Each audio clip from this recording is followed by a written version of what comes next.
Madam Speaker. My question is to the Minister for the Environment.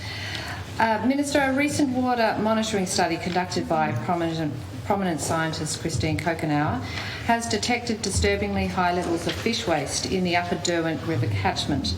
Nutrient and bacteria levels at the outflow from 2 salmon hatcheries were up to 128 times higher than levels upstream.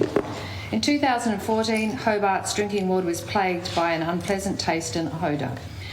Taswater identified 2 organic compounds, methyl isoborneol and geosim, as the likely source, and were required to make costly upgrades to their new Norfolk treatment plant to process that tainted water. Minister, excessively high nutrients that cause algal blooms as well as methyl isoborneol and geosim have been linked to fish hatcheries elsewhere. Why has our Environment Protection Authority failed to detect or take action on these concerningly high levels? And Minister, with progressively hotter summers expected, what will you do to protect the quality and reliability of our drinking water supply? Will you commit to an investigation into the impact of these salmon hatcheries? Thank you. We'll have the Honourable Treasurer or Minister for the Environment. Madam Speaker, I thank the member for that question, and I'm aware of the matter, and it's certainly been raised. I think Environment Tasmania put out a media release on this particular issue not that long ago.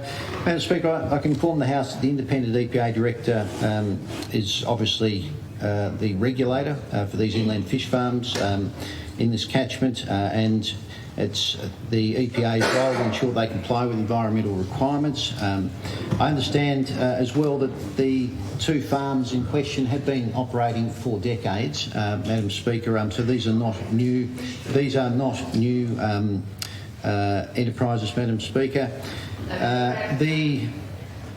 I'm advised that the EPA Director issued new environmental licences earlier this year following an assessment by the EPA Board. The conditions of the licence were updated to contemporary standards through the Board's assessment.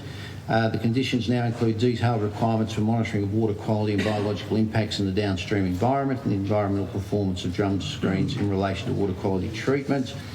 I'm advised further that the business Smolt has submitted a draft ambient monitoring plan for each farm, and these plans are currently being reviewed by the EPA. The discharge limits will be reviewed following receipt of the required ambient monitoring report, and obviously any non-compliances with the licence conditions will be investigated and enforcement action taken where appropriate, Madam Speaker. So will you investigate in terms of particular finding?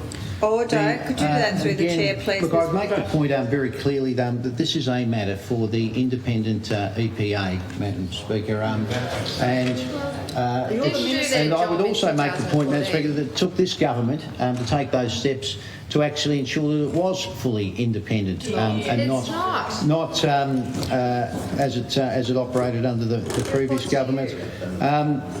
Madam Speaker, this matter will be go through its processes and will be concluded appropriately under the very strong stewardship of the EPA.